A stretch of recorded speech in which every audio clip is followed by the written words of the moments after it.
Bonsoir à tous, bienvenue dans le 7-8 Sport, l'émission consacrée à l'actualité sportive dans le département. Tout de suite, le sommaire de votre magazine.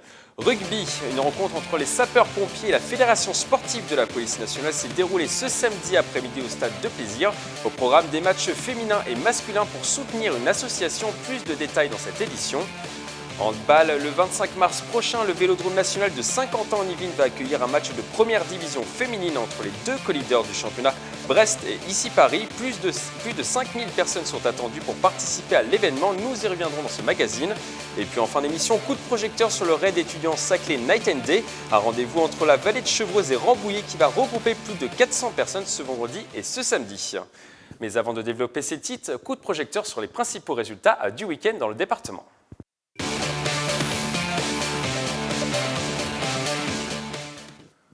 On commence par du basket et la très belle victoire de l'équipe senior féminine du Chesnay-Versailles. Lors de la 15e journée de National 2, les filles de Vinko Bardic se sont fait peur mais ont réussi à l'emporter face à Saumur 68-67 après avoir mené de près de 15 points à 3 minutes de la fin. Au classement, le LCV 78 qui, je vous le rappelle, est promu cette saison dans cette division est deuxième avec 26 points et un bilan de 11 victoires pour 4 défaites. On écoute le président du club, Philippe Pham, sur les objectifs de la saison.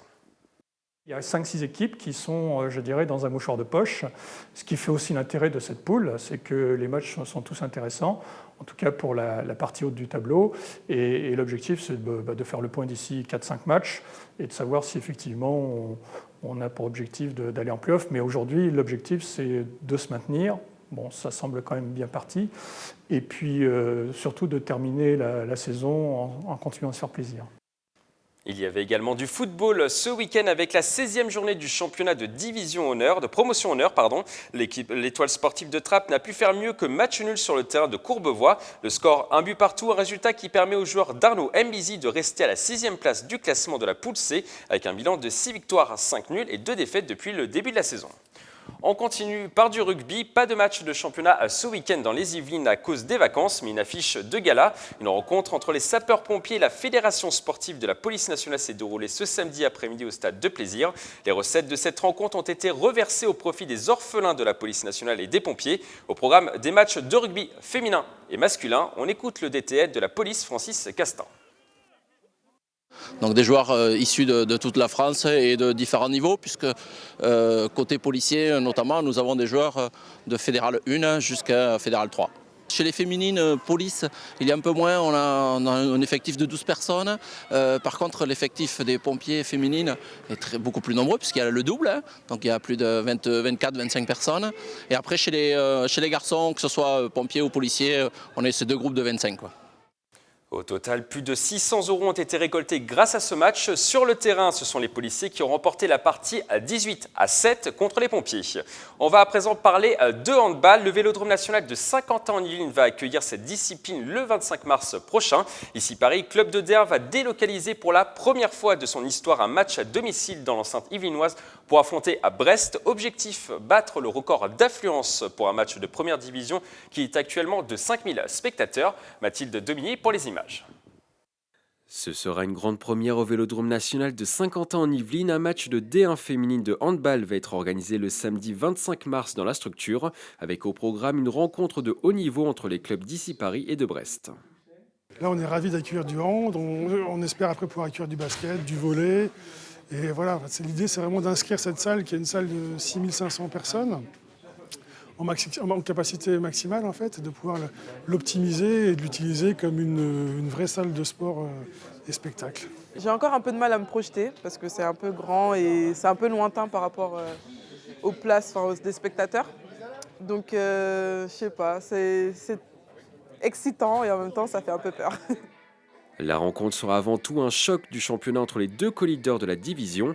Des stars du handball féminin seront sur la feuille de match. Parmi les joueuses, on retrouvera la demi-centre Stine Oftedal, médaillée de bronze au dernier JO avec la Norvège et championne du monde 2015.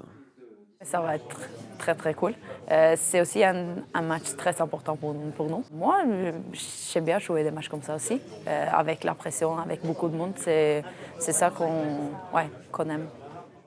Du monde, il devrait y en avoir. L'objectif annoncé ce mardi 7 février en conférence de presse est de battre le record de 5127 places vendues pour un match de D1 féminine. Pour atteindre ce chiffre, les premiers tickets seront accessibles à 5 €. Déjà, j'espère que le record sera atteint. En tant que joueuse, c'est un énorme événement, donc hâte d'y être. Et en même temps, on a un peu d'appréhension parce qu'on sait qu'on sera vu par beaucoup de personnes et on sait qu'il faudra justement faire une belle prestation. En attendant ce match de gala, les joueuses d'ici Paris se sont déjà familiarisées avec l'enceinte sportive en s'essayant au traditionnel baptême de piste. Le handball et le vélodrome, une histoire qui roule déjà. Le Vélodrome national de Saint-Quentin-en-Yvelines va donc accueillir ce match de prestige dans un peu plus d'un mois. Pour prendre la température du club d'ici Paris, nous avons rencontré le président Jean-Marie Siffre à l'issue de la conférence de presse sur ce match. Alors je suis avec Jean-Marie Siffre, le président d'ici Paris. Alors nous venons juste de sortir de la conférence de presse qui annonçait le gros match entre ici Paris et Brest.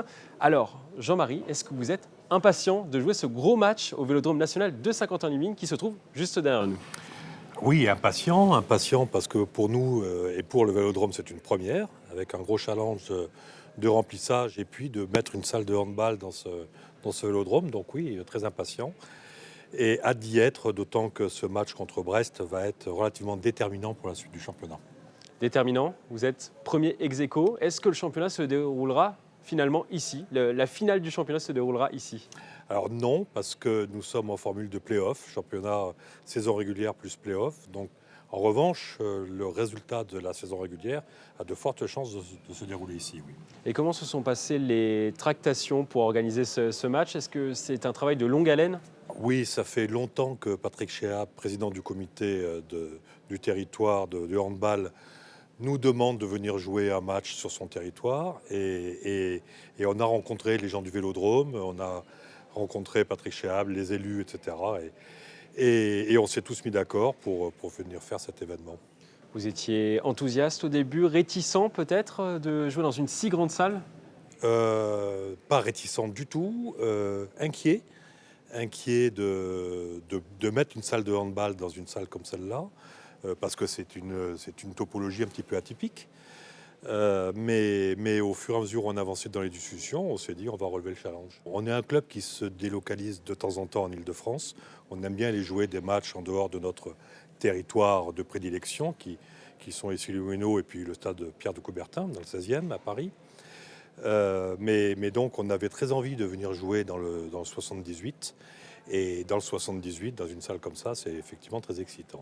Qu'est-ce que vous aimeriez que les gens retiennent de ce match, de cet événement? Qu'est-ce que vous aimeriez qu'ils retiennent? La capacité d'organiser un match de handball de très haut niveau dans une enceinte comme celle-là.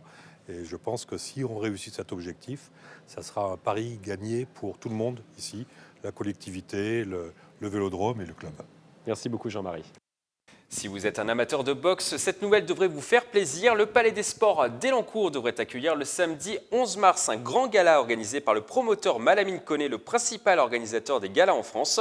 Les papiers devraient être signés dans les prochains jours. Parmi les boxeurs, le public pourra voir en action l'Élancourtois Marvin Petit, double champion de France qui a à son actif 20 victoires dont 10 par KO pour une seule défaite. Un autre Saint-Quentinois devrait être présent, Adila Moumadi, ancien champion d'Europe des poids super moyens, 21 victoires et 4 défaites depuis le début de sa carrière. Des boxeurs de la team Farouja pourraient également combattre à cette occasion. On parle du trappiste Gallus Colomb. La décision devrait être officielle d'ici à la fin de la semaine. Un mot de voile à présent et plus précisément du Vendée Globe. La compétition va normalement s'achever cette nuit pour Éric Bellion. Le Versaillais que vous avez pu suivre sur notre antenne pendant toute son aventure n'est plus qu'à quelques milles nautiques de l'arrivée. Il devrait rejoindre les Sables d'Olonne ce lundi 13 février dans la soirée. Pourtant, la fin du parcours a été très compliquée pour l'Yvelinois. Le navigateur a eu un problème ce week-end avec sa grand voile. Et à cela s'est ajouté des problèmes de moteur et des vents de face très puissants. On regarde cette séquence. On attaque la dépression. À bord, on lâche rien. On lâche rien. Après les problèmes électriques, problème de dessal. J'avais plus d'eau potable. Mais maintenant j'en ai. Donc je peux boire. J'ai changé de dessal et ça fonctionne. J'ai travaillé toute la journée là-dessus. Comme quoi on a envie d'arriver. Il faut vraiment qu'on arrive. On passe la seconde dans ce magazine pour parler de sport automobile. C'est officiel, l'Illinois William Bertrand va disputer le championnat de France junior organisé par la Fédération française de sport automobile lancé cette année. L'objectif est de détecter les futurs champions du karting français et pour les meilleurs d'entre eux, leur permettre d'évoluer dans les prochaines années vers les catégories de monoplace. Le premier rendez-vous est programmé du 17 au 19 mars au Mans. 4 autres manches sont programmées sur les circuits d'Aulnay-sous-Bois, de Sepfontaine, de Muret et de Saint-Amand-Moron d'ici fin juillet. Les 3 premiers remporteront une dotation pour les championnats de France 2018. On souhaite évidemment bon courage à William Bertrand pour cette nouvelle saison. On passe maintenant à notre rubrique Agenda.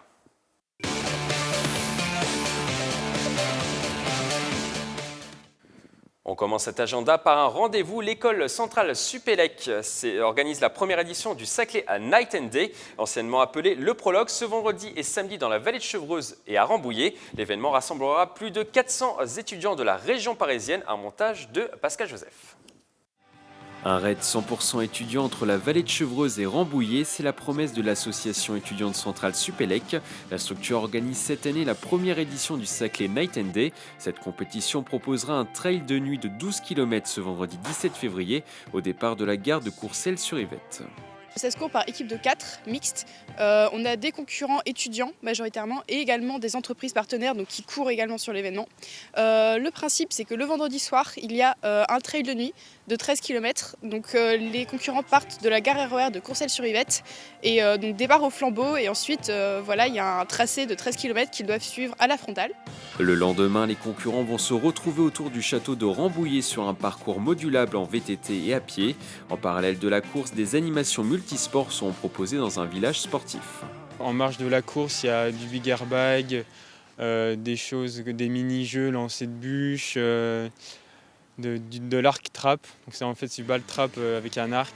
Donc plein d'activités comme ça en marge de la course. C'est un événement qui se veut vraiment à la fois accessible aux personnes très très sportives qui veulent vraiment faire de la performance et aux personnes qui veulent juste passer une bonne journée entre amis. Cette année, le rendez-vous affiche complet. Plus de 400 étudiants se sont inscrits pour l'événement. Un autre raid 100% étudiant est programmé à cette semaine. Le 4L Trophy sera organisé de ce jeudi à 16 février au 26 février entre la France et le Maroc.